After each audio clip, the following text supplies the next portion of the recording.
បាទអរគុណណាស់ប្រិមិត្តពុកម៉ែបងប្អូនជាទីមេត្រីបាទយើងទៅកីឡាអន្តរជាតិបាទតាក់ទងនឹងក្រុមជើងឯកពិភពលោក3សម័យបាទនឹងជាជើងឯកចាស់បាទគឺអាសង់ទីនបាទគឺកំពុងតែធ្វើការវឹកហាត់ហើយ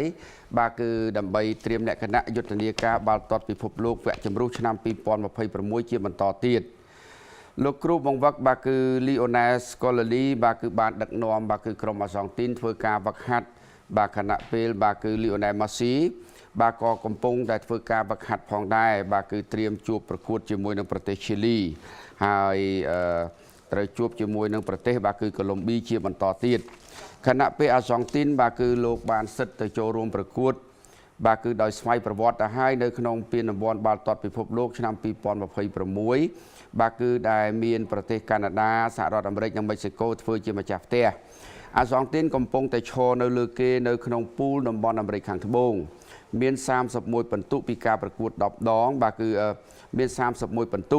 បាទឈ្នះ10ដងស្មើ1ដងចាញ់3ដងក្នុងការប្រកួតកន្លងមកដូច្នេះអាសង់ទីនបាទគឺត្រូវជួបជាមួយនឹងប្រទេសឈីលីហើយជួបជាមួយនឹងកូឡុំប៊ីជាបន្តទៀតដល់ឡែកលោកកាឡូអាសូឡូទីដែលជាគ្រូថ្មីរបស់ក្រុមបាទគឺជំរឿសជាតិបាទគឺប្រទេសប្រេស៊ីលកំពុងតែតាមដានបាទគឺកីឡាករបាទគឺរបស់គាត់ដែលជ្រើសរើសមកធ្វើការវឹកហាត់ដើម្បីត្រៀមចូលរួមប្រកួតជាមួយនឹងប្រទេសអេក្វាដ័រនៅក្នុងពានរង្វាន់អាមេរិកខាងត្បូងបាទគឺវគ្គជម្រុះឆ្នាំ2026អតីតគ្រូបង្វឹករបស់ក្រុមរ៉េម៉ាឌ្រីតរូបនេះបានដឹកនាំធ្វើការវឹកហាត់នៅក្នុងបាទគឺមជ្ឈមណ្ឌល Corinthians នៅក្នុងទីក្រុង Sao Paulo បាទក្នុងចំណោមកីឡាករ18នាក់បាទគឺដែលត្រូវត្រៀមជួបជាមួយនឹងប្រទេសអេក្វាដ័រលោកអាសេឡូទីបាទគឺចាប់ផ្ដើមបាទគឺដឹកនាំក្រុមប្រេស៊ីលបាទគឺត្រូវប្រកួតជាមួយនឹងអេក្វាដ័រនៅថ្ងៃទី5ខែមិថុនាបាទនៅក្នុងការប្រកួតបាទគឺវគ្គជម្រុះខណៈពេលប្រទេសប្រេស៊ីលលោកស្ថិតនៅចំណាត់ថ្នាក់ទី4នៅក្នុងតំបន់អាមេរិកខាងត្បូងបាទមាន21ពិន្ទុបាទហើយអេក្វាដ័របាទស្ថិតនៅចំណាត់ថ្នាក់ទី2មាន23ពិន្ទុក្រុមដែលមានពិន្ទុបាទគឺលំដាប់ទី1ដល់ទី6ក្នុងចំណោមបាទគឺ10ប្រទេសហ្នឹងបាទគឺបានទៅប្រទេសកាណាដាមិចស៊ីកូសហរដ្ឋអាមេរិកបាទហើយ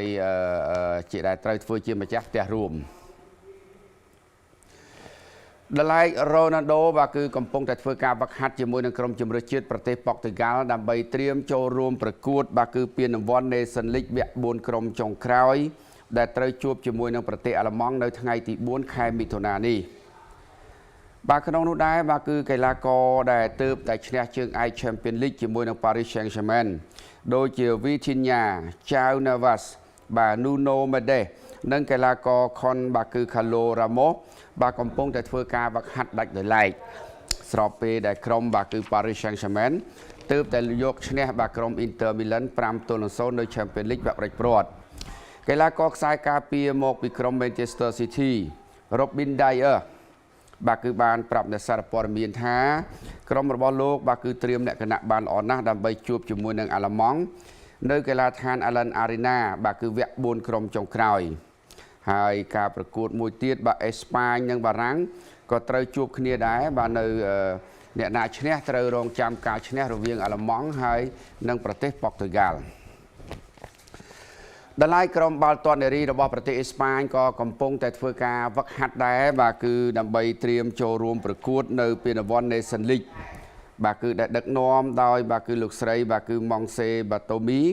បាទគឺមានជំនឿថាក្រុមរបស់គាត់អាចយកឈ្នះក្រុមកីឡាការិនីរបស់ប្រទេសអង់គ្លេសនៅក្នុងការប្រកួតដ៏ធំមួយនេះនៅក្នុងពានរង្វាន់ Nation League បាទអេស្ប៉ាញកំពុងតែឈរនៅលើគេនៅក្នុងក្រុមបាទគឺបន្ទាប់ពីយកឈ្នះប្រទេសបែហ្សិកបាទគឺ5-1បាទហើយអង់គ្លេសបាទគឺបន្ទាប់ពីយកឈ្នះប៉ុកតឺហ្គាល់6-0រួចមកក្រុមដែលមានពិន្ទុនៅលើគេនៅក្នុងពូលបាទគឺបានឈានទៅប្រកួតវគ្គ Knock-out Stage នៅខែតុលាខាងមុខទៀតបាទជាបន្តទៀតផងដែរខ្សែប្រយុទ្ធបាទរបស់អេស្ប៉ាញបាទគឺកីឡាការិនី Mariona បាទកូឡាឌីបាទមកដែលលេងឲ្យក្រុម Arsenal មានជំនឿថាការជួបជាមួយនឹងអង់គ្លេសនេះគឺជាការប្រកួតដ៏តានតឹងនិងធំបំផុតផងដែរលោកសារីបានត្រឡប់មកដឹកនាំក្រុម Lazio នៅក្នុងក្របខ័ណ្ឌ Scudetto របស់ប្រទេសអ៊ីតាលីវិញហើយលោក Mauricio Sarri អតីតគ្រូបាទគឺរបស់ក្រុមបាទគឺ Chelsea បាទគឺបានបាទគឺបន្ទាប់ពីចាក់ចេញពីឡាស៊ីអូឥឡូវនេះបានមកដឹកនាំបាទគឺក្រុមឡាស៊ីអូជាថ្មីម្ដងទៀតដោយចុះកិច្ចសន្យារយៈពេល2ឆ្នាំលោកសារីបាទគឺបានចុះកិច្ចសន្យាជាមួយនឹងឡាស៊ីអូកាលពីខែមីនាឆ្នាំ2024បាទគឺ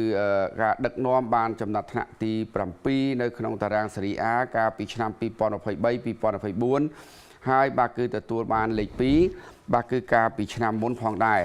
ឥឡូវនេះលោកមកដឹកនាំបាទជាលើកទី2ស្របពេលដែលឡាស៊ីអូក្រោមការដឹកនាំរបស់លោកម៉ាកូបារ៉ូនីជាប់ចំណាត់ថ្នាក់ទី7នៅក្នុងតារាង Scudetto